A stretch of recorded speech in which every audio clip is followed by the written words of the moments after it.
Hello and welcome to Quays News. I'm Ellie Johnstone. And I'm Maisie Hall. Here's what's coming up on the programme today. And this is what I want to do. Yeah. From carpet warehouse to homeless hostel, how one Salford man wants to help rough sleepers. It's always been a passion of mine. That's my buzz. Commuter chaos, just how long left on the Trafford roadworks? We investigate the mayhem. Manchester's nightlife is back on the up after COVID. Find out why residents here in Salford want late night trams. And more than £100,000 is raised for Breast Cancer Awareness Month as thousands brave the weather for a nighttime walk. These volunteers were absolutely fantastic. Definitely kept us going. Yeah.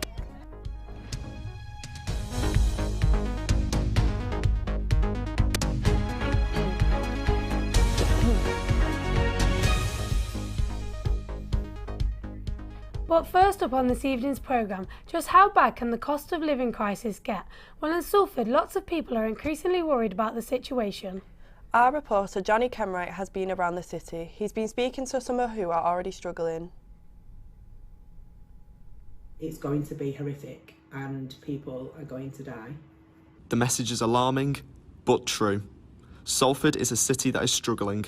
Charities in the city are trying to help the people most in need this winter, such as Salford Loaves and Fishes, who are drivers in getting the most vulnerable off the streets. In the last month, we saw over 2,000 people. It equated to around 120 people a day, and that's predominantly because it's warmer and drier at the moment. This winter we expect it to at least double. Have you had the thought or maybe the worry that if costs increase, to an unprecedented level, would you end up having to close? The problem is we're the kind of go-to place because our kind of motto is, if we can't help you, we know who can. So a lot of people come here and they say, oh, we've been told to come to Loaves and Fishes, which is great in some ways that we're respected, that people know that, but in other ways it's a massive strain.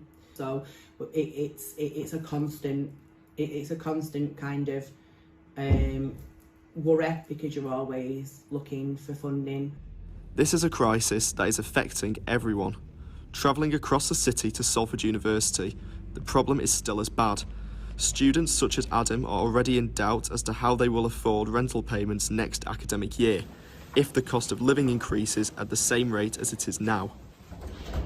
Well, for next year I was going to stay in the same place, but because of all the bills and stuff going up, like the gas and electricity, it's going up by I think around £1,000 for the whole year, which I don't have an extra £1,000 to put that into rent, so I'm going to have to find somewhere else, and I don't currently have other people to live with because I've been staying in accommodation, so I'm not actually sure how I'm going to get that or what I'm going to do.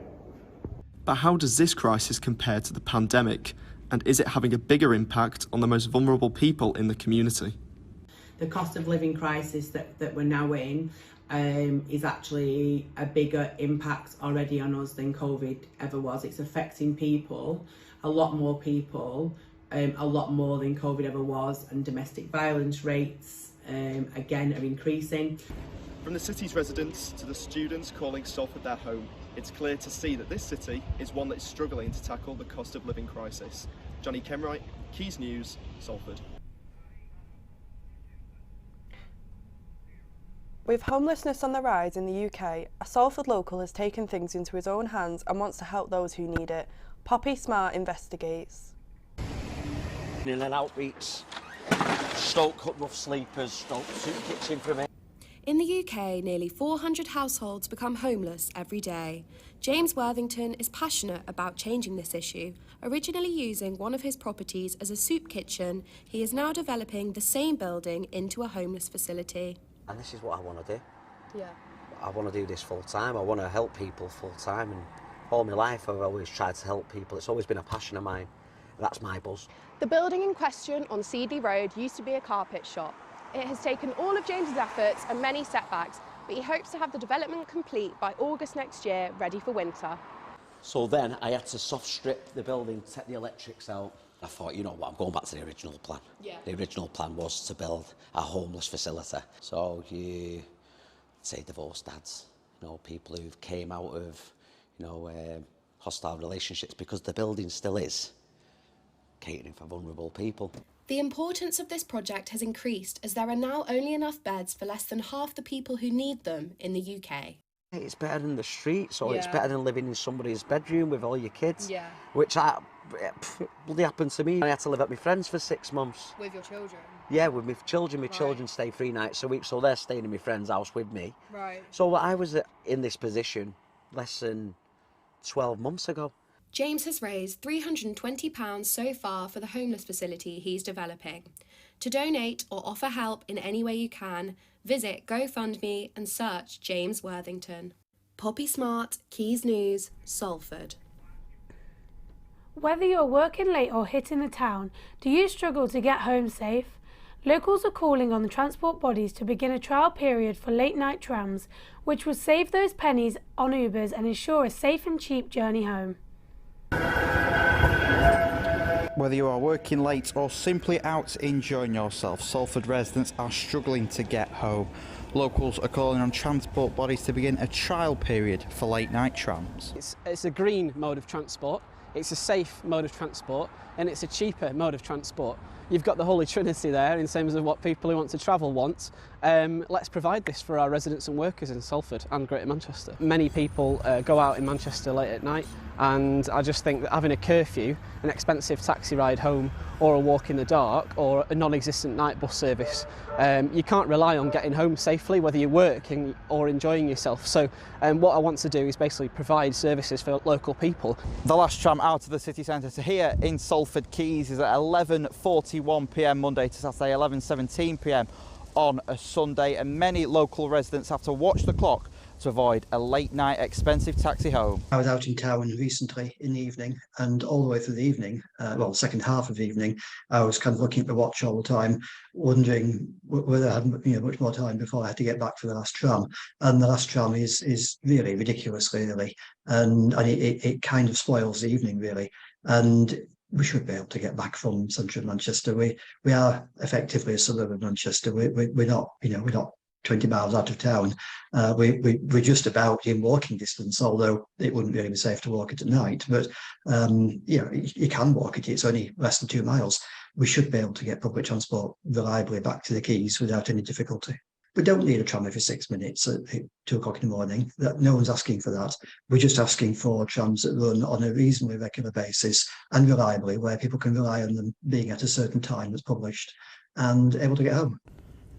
Adam Clark, Quays News, Salford. We asked you what you thought about trams running later into the night. At Jessica Journo says, I think it's a good idea. Not only will it help people working late, but I would feel safer travelling back home at night knowing there was reliable public transport. At MA Sionko says, it will be accessible for many. I just hope they also put some kind of safety measure or security to make people feel safe even on those late hours. And Matty Robinson 13 says, can only be a good thing, better connected to the city, safer to get home. From the sound of those tweets, many people are for the idea of trams running through the night. Traffic has been building up on Old Trafford Road due to ongoing roadworks. Natalia tells us more as she takes on the tiresome drive.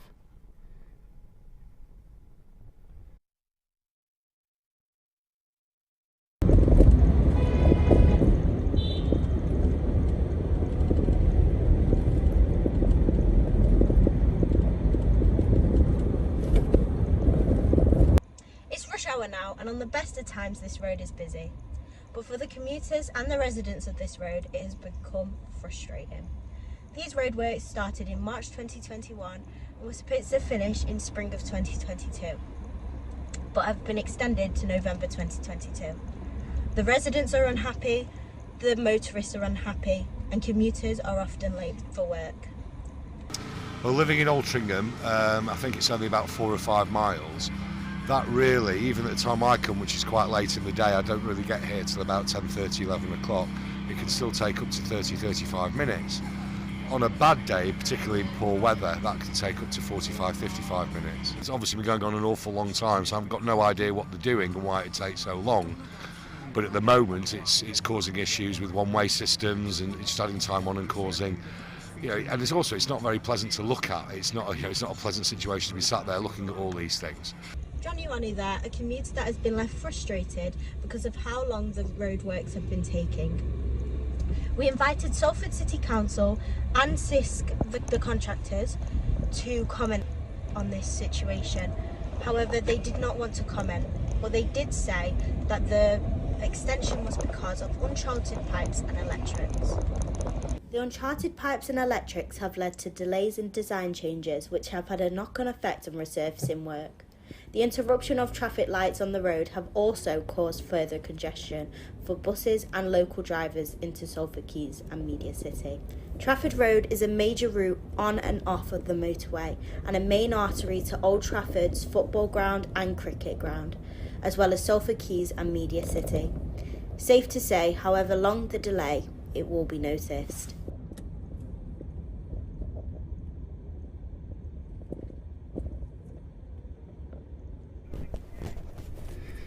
If you've noticed people wearing light-up bunny ears, glow-stick bracelets and neon tutus in Manchester lately, no, they're not just going to a party. It's actually the latest fundraising idea. Beth Whiteman finds out more.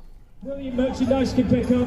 I can see so many of you already have, with all those amazing sparkling lights I'm seeing on top of your heads right now. Those are amazing to see. The Shy Night Walks are held by Cancer Research UK each year as a way of raising money and awareness for the charity. They are run across 19 different cities, including London, Leicester and Liverpool. However, last weekend, hundreds of families and friends across Manchester gathered together to take part. I spoke to a few people to find out why they were at the event. So why are you guys doing the event today? For this lady here. Oh. So I had a foot of my bowel taken out 7.5 weeks ago. Started chemotherapy on Thursday, and we have raised over £4,000. That's incredible. In a few weeks to get going and beat this. We've come today to raise awareness of cancer for my mum, who I lost 2 years ago. Stage cancer, she was a big part of our lives, and we just wanted to do something positive rather than spending it down and stuff. Well, we've all had family members who've either passed away or survived cancer. So your mum, grandma, dad, so that's why we're here. I was diagnosed with breast cancer 4 years ago, so it means a lot to me to sort of give back. So every year I try and do an event to try and give some money back towards cancer research. The 10k walk began at Castlefield Bowl, taking fundraisers past Manchester landmarks such as the Opera Theatre, National Football Museum and Chinatown Arch. According to Cancer Research UK, at least 1 in 2 of us will be diagnosed with cancer in our lifetime. And with it being Breast Cancer Awareness Month, it makes events like these even more important for funding and research. It's because of Cancer Research UK's work that the breast cancer survival rate has now doubled. The charity says with the money they raise, they hope to increase to 3 in 4 people surviving cancer for 10 years or more by 2034. I asked one of the volunteers about why events like these are so important. The amount of money they raise from them, which goes not just nationally but locally as well. There's a lot of research that happens in Manchester, and there's a lot of great scientists here in Manchester. To see all these people with their stories and what they do, doing this for those people in their lives is amazing. So to be able to be part of it,